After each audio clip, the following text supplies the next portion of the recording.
Looks like a dead heat at the top of the ticket for the governor's race in Oklahoma. But those down ballot races not good for the Democrats. And the ACLU has a plan to do something about prison overcrowding. Haven't we heard that before? It's all next. Mitchell Talks, the News 9 session is coming up. Welcome back to Mitchell Talks, the News 9 sessions. Mr. Brillback, how are you? I'm well. Where's Grant Herms? I don't know. I mean, where is he? Y'all got Herms over there somewhere? I don't see him. Kids. You can't keep up with them. You know, that's the problem. Millennials. Oh, man. What are we going to do about them people?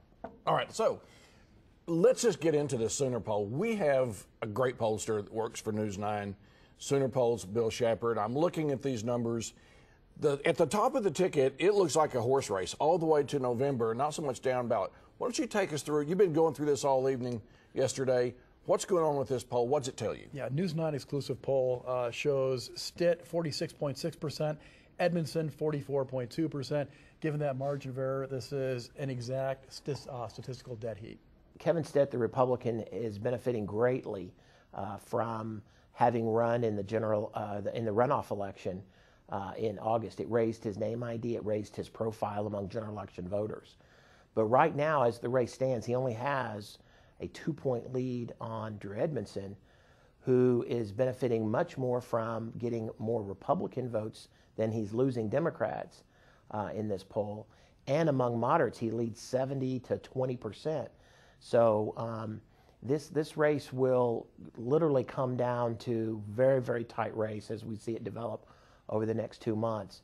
Now, Libertarian Chris Powell has just over 3%. 6% of those surveyed say they haven't yet made up their minds. So here's what that tells me, that 6%, that's not going to win or lose the election. And the possible 3% that Chris Powell takes is not going to win or lose the election. What's going to win or lose the election is how much either one of these two candidates can energize their base and get their base out there to vote. But right now, Republicans are voting for Republican, Democrats are voting for the Democratic candidate. There's not a whole lot of crossover between the two of them. That's where I see it going until the very end. This is going to be tight until the very end unless somebody really, really screws up.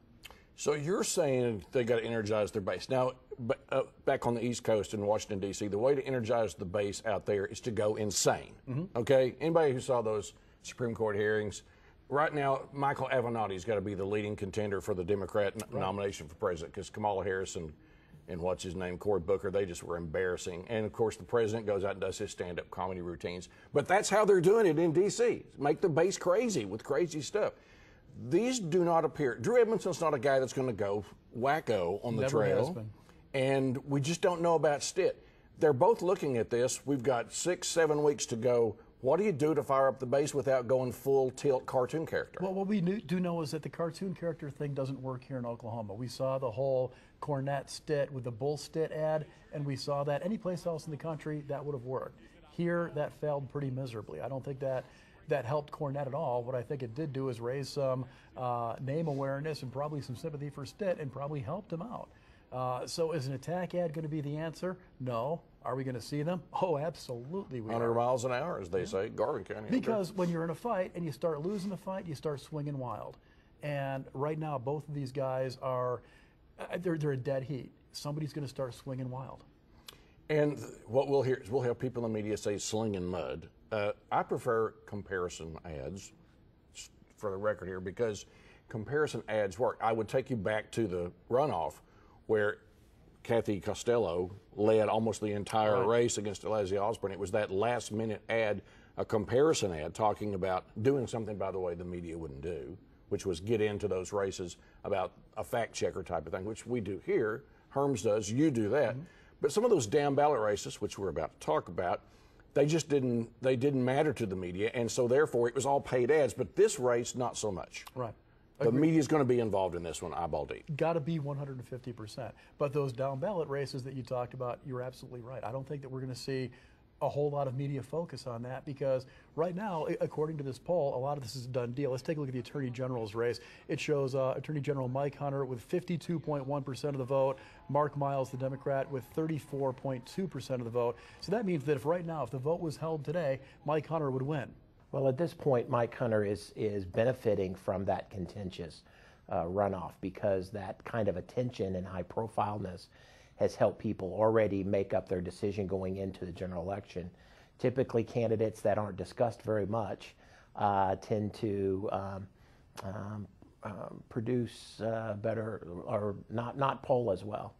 And so he's doing really well right now. He's in the 40s, but he's getting about 11 points net crossover vote from Democrats, which is a positive sign.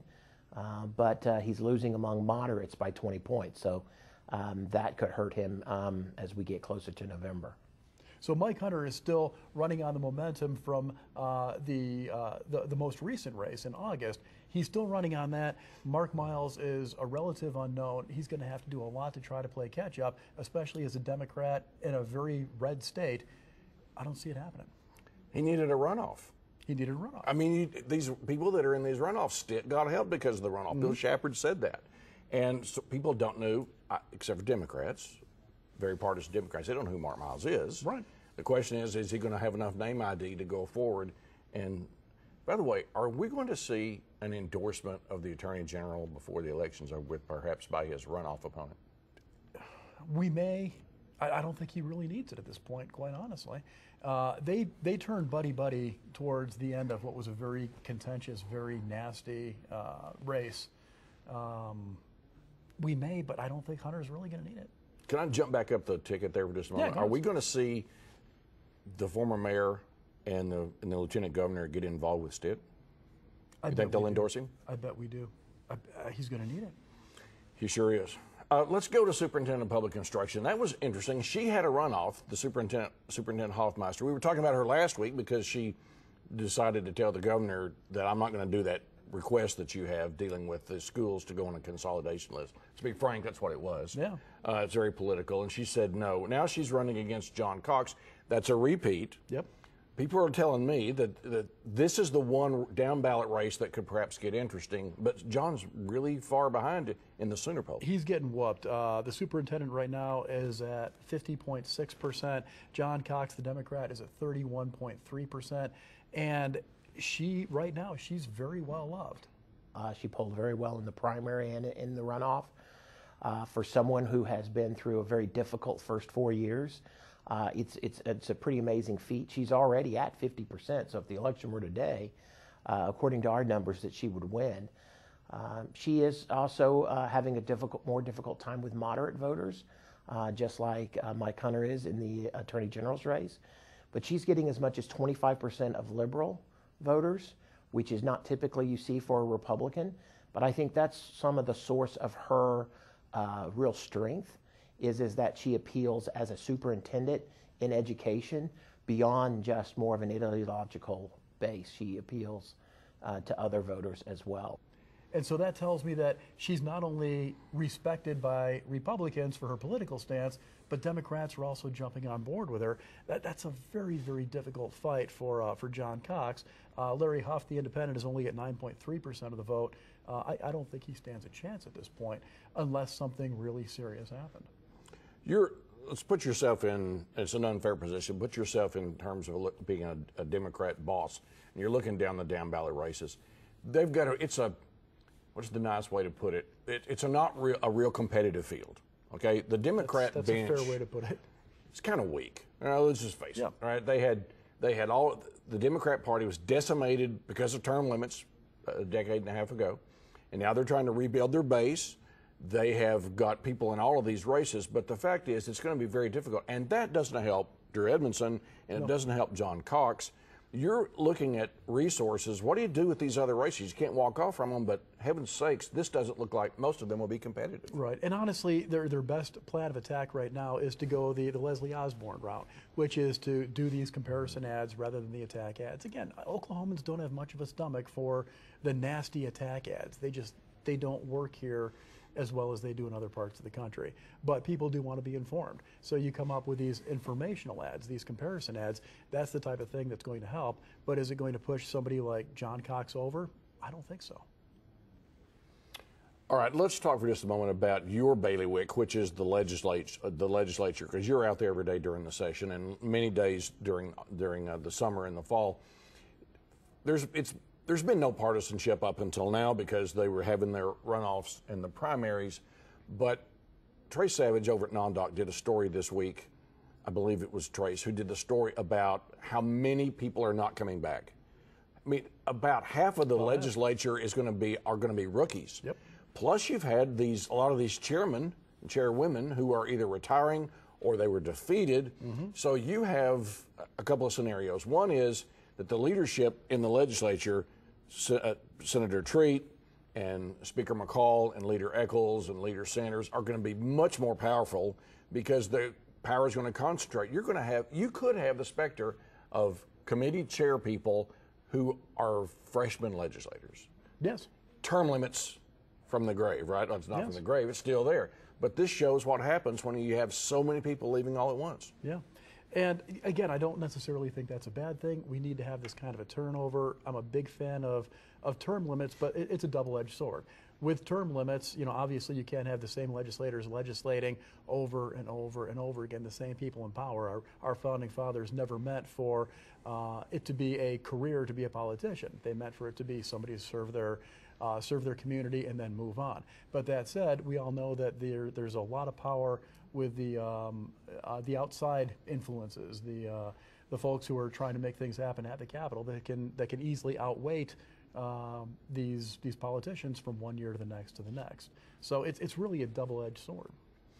Let's talk about a question that folks in the media who watch this could have some fun with. Fun with legislators. Let's review.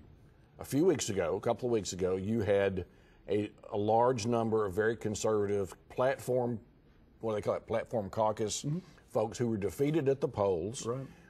The central issue there was 1010, the tax increase. Yep. The Republicans that were defeated by other Republicans. So that sometimes that's lost on the media and the public. But the fact is, it was all inter-party. Then there were 3 incumbents who were forced into runoffs who voted for 1010. So House Bill 1010, the education tax increase, batted about 90% during the runoffs, people being for this. Here's the question. Have some fun.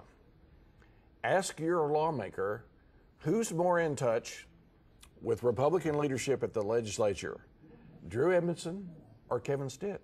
And this will be fun to watch because, again, we had so many legislators who lost their jobs because they didn't back 1010XX, which was the funding mechanism for the teacher pay raise. It wasn't the teacher pay raise, it's the funding mechanism for it. Kevin Stitt did not back 1010XX. He says that he backed the teacher raise, he didn't back the funding mechanism. So it'll be interesting to see how that impacts him. Drew Edmondson, on the other side, says that the teacher pay raise was a good start, but he does want to raise taxes to give teachers more of a pay increase. And this is not a very tax-friendly state. So I think that both of these guys are going to take shots as a result of that. What are you hearing out there in the halls? I know they're all out campaigning, but you know the whispers. You know what's going on behind the scenes. You have Republicans who campaigned, I'm for 1010. You have the standard bearer in the governor's race saying, has he said, I would have voted for 1010 or I would have opposed 1010? Has he made a public statement on that? Yeah. He has said that he is opposed to 1010XX. He would have been opposed to 1010XX, but he was in favor of the teacher pay increase. He just believed there's better ways of funding the teacher pay raise. But we asked him, would he overturn 1010XX if elected governor? The answer is no. He's not going to overturn the will of the people. Okay, so it's a very political answer. Very political answer for a non-politician. So what you have here is you have the governor's race. Drew Edmondson he was out there all the time, by the way, on 1010. He was out of the Capitol all the time. He lived there. He did. And during that fortnight back a few months ago, how are Republicans going to campaign? You're going to have Kevin Stitt in to raise money for you when the teachers in your district, the biggest issue is House Bill 1010? Right. I think that they've realized just how much power these teachers have. We saw this with the runoff elections. These teachers have a lot more power than I think a lot of the politicians gave them credit for. I think a lot of people underestimated them. So how is that going to play in? That's going to be interesting to watch. Be sure to ask that question. Have some fun. Absolutely. It's a squirmer, right? Yep. It's a seat squirmer. Hey, talking about seat squirmers, let's go back 2 years ago. State questions. Now, by the way, I'm just going to be right up front about this. In the future and in the past, whenever you hear some advocate say, the people have spoken, they knew what was in this bill, That ain't true. It ain't never been true. Right. Okay? You get on the ballot measures, you get 100 words, give or take. It doesn't explain to you what the 4 or 5 inch high bill really is. Yeah, they don't always know. Yeah. Seldom do they know what's in that. But it's a good deal. I mean, you guys that advocate for or against state questions, go ahead and keep on saying it. We ain't buying because it's not true. However, there was a story this week that the ACLU has a plan to reduce prison overcrowding. 2 years ago, 780, 781 state questions, it was going to solve everything. It was going to be peace on earth. We were going to reduce prison overcrowding. Ain't happened. So why are we listening to them now? 780 and 781, essentially what they're going to do is reduce some of the penalties for certain low-level nonviolent drug crimes. And it's worked a little bit, it just hasn't worked a lot. We still have by far the highest incarceration rate per capita in the entire world and growing. In addition, the state incarcerates more women and black people at a higher rate than anybody else. ACLU says they have a plan to cut the state's prison population in half by the year 2025. In an electoral season, looking at elections and asking people to talk about how they plan to address criminal justice reform. We nationally are launching a project later this month called Vote Smart Justice, where people will be able to go online and look at legislative candidates and see what statements they've issued on criminal justice reform and give them kind of a starting point for questions on how they plan to be part of the solution. We're doing legislative advocacy work and seeing how we can bring policy suggestions to the table. Part of that is our 50-state blueprint project we just launched that looks at policy outcomes that could help lead to that 50% reduction and what impact that would have on racial disparities. Half seems to be a pretty arbitrary number. And in their explanation, I really didn't see too much of a plan. The ACLU says these are the reforms that taxpayers want. They're saying they can save about $615 million, but I didn't really see a firm plan in place to do it. Senator Roger Thompson ran a bill last year that would have allowed for post-sentence modification for folks currently incarcerated for crimes that would be misdemeanors under State Question 780. So I think really creative solutions like that say there are a number of people that are currently in prison for things that today wouldn't carry that same sentence. I think limiting pretrial detention is a big part of it. On any given day in Oklahoma, more than 70% of people in jail haven't even had their day in court. And that means that they can't go to their jobs, they can't earn money, and they rack up all of these fines and fees as a result. I think it means looking at and investing in diversion programs and alternatives to incarceration. I would say it sounds like we're going to build that wall and Mexico's going to pay for it. Or any number of campaign promises that people run. Look, campaign promises are cheap. And oftentimes people don't go back and revisit those campaign promises, right? DAs were very clear a couple of years ago saying it's not going to work. They got bulldozed at the polls. 780 went through. 781, I don't think it's not even in effect actually at this particular point. But why is this conversation still going on? Can I put it more bluntly? Whose fault is this we are not getting down the road on this? That 788 and 781 failed as miserably as it has?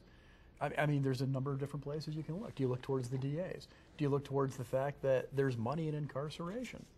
There's a number of different places that we can look at this. Bottom line, though, is that the ACLU is right on this one to a certain degree. We have way too many people who are in jail or in prison right now. Their idea in terms of letting more people out who are awaiting sentences kind of makes sense. Because again, if I'm picked up on something, I'm innocent until proven guilty.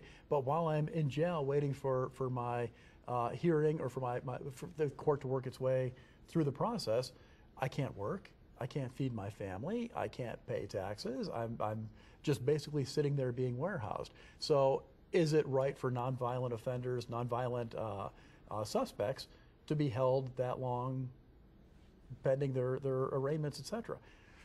I don't know.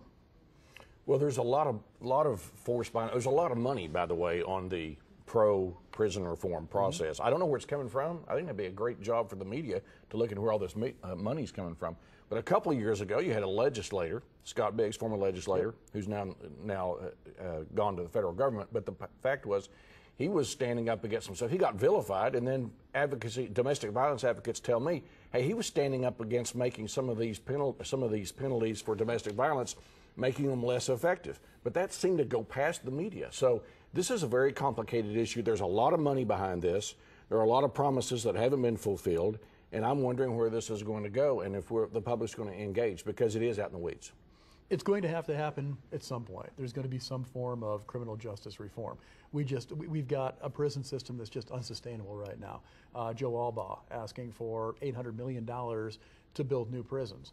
We don't have that kind of money right now. A lot of what the ACLU is pitching here is the same kind of thing that made Texas so successful with their prison reform, is that they took a lot of the money they were putting towards prisons and instead putting it towards better drug and substance abuse treatment, alcohol treatment, and hiring on more people to watch those that are involved in these types of activities, parole board, that kind of a thing. So they invested money properly. Problem is, up till now, we just didn't have the money that we could invest it. We couldn't keep both the prisons open and at the same time focus on treating those who have drug abuse and substance abuse issues. So right now it looks like we've got $1.1 or $1.2 billion more coming in than we did last year. Maybe this is time to start investing in that. Last topic this morning. You know, one of the things that people have been talking about, especially those folks running at the top, we're going to audit all these state agencies. Yep. And we have had a situation this week where that an audit was done by the state auditor inspector before the runoff, which you can go to Mitchell Talks, you can hear that podcast I did with the auditor inspector. He thought I was unfair about it, and we had a podcast. I didn't edit it. I still rung his bell over it, and you can go listen to that at Mitchell Talks. But the fact is, this week, that audit was brought up in front of the VA Commission. Right. The VA Commission's very solidly behind their guy. Some media people apparently just gobbled that audit, which I think is questionable, because it mostly talked to malcontents and non-hackers, and that's what the board said. But are we going to see this issue of audits and who's going to be doing the audits? Because we know the legislature has been slowly defunding that auditor inspector's office because they don't trust them. Healthcare, some of that audit that was done down in Grady County, a lot of questionable stuff there. Is this going to be a big issue in your opinion coming up? It is, and that Veterans Affairs audit, according to the auditor, Gary Jones, they found a, quote, culture of fear and intimidation exists at Veterans Affairs, and that morale was reportedly at an all-time low. And Doug Elliott, who is the executive director of Veterans Affairs, he flat out said that's not the case. Didn't happen. There was no impropriety that was found. There was no finance malfeasance. No impropriety was found, nor does any exist. So we talked with Gary Jones afterwards. He stands by the audit. He says that it's not politicized. The board, however, the board believed that it was because what you addressed also in terms of the timing of it. Why was it released when it was? They believed it was all political because there were a lot of people that don't want Talihina closed. Gary Jones talked with him. He says that's simply not the case. He says that he released the audit when he did because that's when the audit was done. Kind of unusual for them to go through an audit without asking the auditors to come present the items. Our team was ready to do that. We've always done that before in the past. Yeah. All right, it was done, but he never had released an audit before where one of his people was running for a statewide office. Let's be real about it. It was political as it can be, and it was. So, and a lot of people said that it wasn't a fair audit because basically he did a lot of interviews with malcontents and non-hackers. People who were former employees, talking with them anonymously. You got that right, by the way. The president needs to call you so you can say anonymous. Anonymous. Yeah, we say it several times. Professional broadcaster. He teaches us say anonymous. All right, so we'll see this because the auditing state agencies, again, it's who's going to be doing the auditing and what kind of audit is it. It's a lot deeper than what we've been hearing from politicians and in the media. Well, that wraps up this pod. Thanks for watching. Follow Aaron Brelbeck on Facebook at News 9, and we'll sign off now. And just one more thing we would like to say. Grant Herms, good night wherever you are.